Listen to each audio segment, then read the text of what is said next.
पत्रपुष्पफलच्छाया मूलवल्कलदारुभिः गन्धनिर्यासभस्मास्थि तोक्मयि कामान् वितन्वते। पद विभाग देखिए, पत्र पुष्प फलच्छाया मूलवल्कल दारुभिः गंध निर्यास भस्म अस्थि तोकमयी। तो है आधा क है, म पे डबल ए, तोकमयी कामान वितन्वते। ये जो हाइफन लगा हुआ है तो इनका अर्थ होता है सामासिक शब्द हैं ये सारे, और सब में तृतीयांत रूप बनेगा। आइए अन्वय देखते हैं।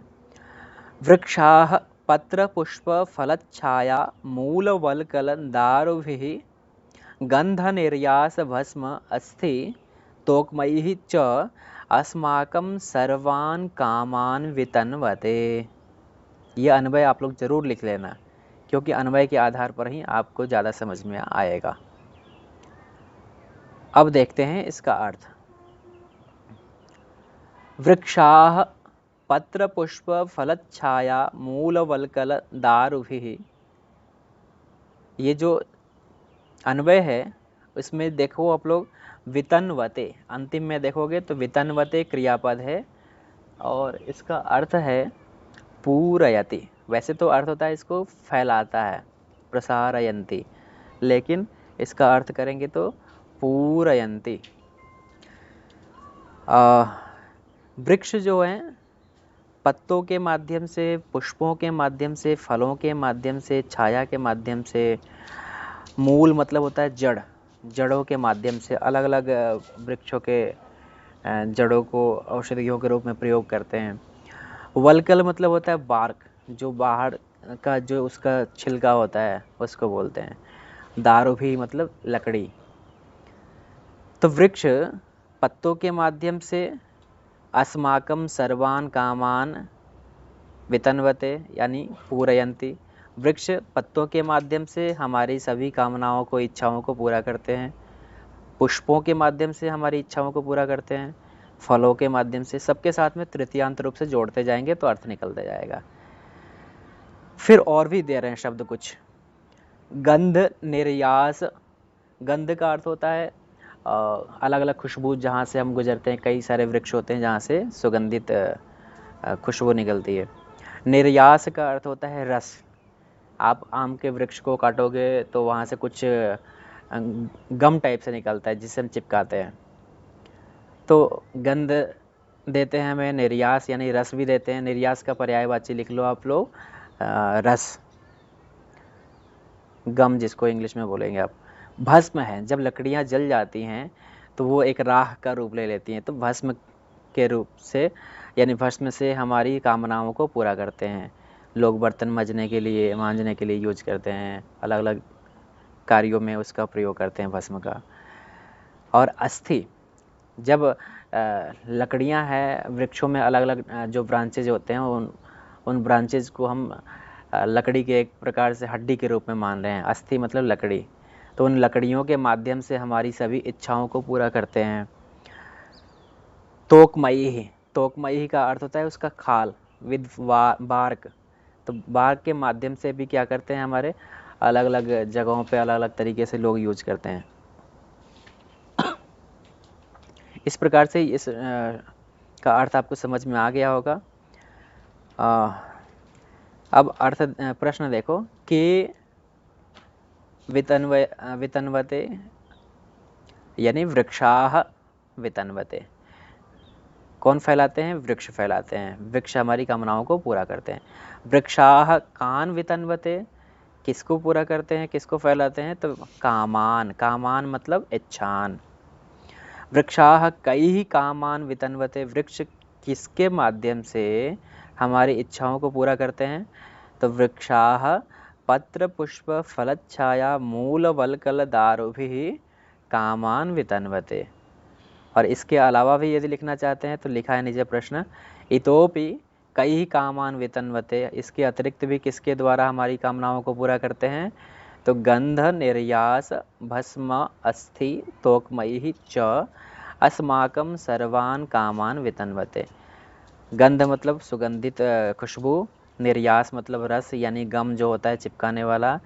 लकड़ी जब जल जाती है तो भस्म बन जाता है। और अस्थि मतलब वृक्षों के जो अलग अलग ब्रांचेज हैं लकड़ी, तो उसको बोल रहे हैं अस्थि के नाम से, यहाँ पर हड्डियों के नाम से। एक प्रकार से जैसे हमारा शरीर हो गया, अलग अलग हड्डियाँ हैं उसमें, तो वैसे ही एक वृक्ष हो गया, अलग अलग उसके ब्रांचेज को हड्डियों के नाम से पुकार रहे हैं। तो उन लकड़ियों के माध्यम से हमारी कामनाओं को पूरा करते हैं वृक्ष। इस प्रकार से ये श्लोक हमारा बहुत स्पष्ट है, इसको आप समझ सकते हैं। कोई भी समस्या होगी तो आप लोग वीडियो रोक करके फिर से देखें, कमेंट करके पूछ सकते हैं प्रश्न, और पूरी वीडियो देखेंगे ध्यान से तभी समझ में आएगा, अन्यथा स्किप करके देखेंगे तो मुझे नहीं लगता है कि आपको क्लैरिटी आएगी। यहाँ पर आपका संस्कृत में, हिंदी में और इंग्लिश में भी अर्थ है, आप इसको देख करके पढ़ सकते हैं। वृक्ष अपने पत्तों से, फूलों से, फलों से, छाया से, जड़ से, छाल से तथा लकड़ी से हम सबकी कामना पूरी करते हैं। और ये वृक्ष अपनी गंध से, अपने रस से, लकड़ी के रूप में जलने के बाद राख, काष्ठ रूपी जो अस्थि है हड्डी, और अपनी छाल रूपी त्वचा के द्वारा, तोकमयी मतलब छाल रूपी जो त्वचा है, उस त्वचा के द्वारा हमारी मनोकामना पूरी करते हैं। इस प्रकार से ये श्लोक समाप्त होता है। इस वीडियो में अंतिम श्लोक है, आम्र यद्यपि गता दिवसास्ते पुष्प सौरभ फल प्रचुराः ये हन्त सम्प्रति तथापि जनानां छाययैव दलयस्यति तापम्। पदविभागः आम्र यदि अपि गता दिवसाः ते पुष्प सौरभ फल प्रचुराः ये हन्त सम्प्रति तथा अपि जनानां छायया एव दलयसि अतितापम। ये हो गया हमारा पद विभाग। अन्वय देखिए, हे आम्र यद्यपि ते मतलब तव, पुष्प सौरभ फल प्रचुराः ये दिवसाः ते गताः, तथापि त्वं सम्प्रति जनानां छायया एव अतितापम दलयसि। आइए समझने का प्रयास करते हैं। हे आम्र वृक्ष, यद्यपि ते मतलब तव,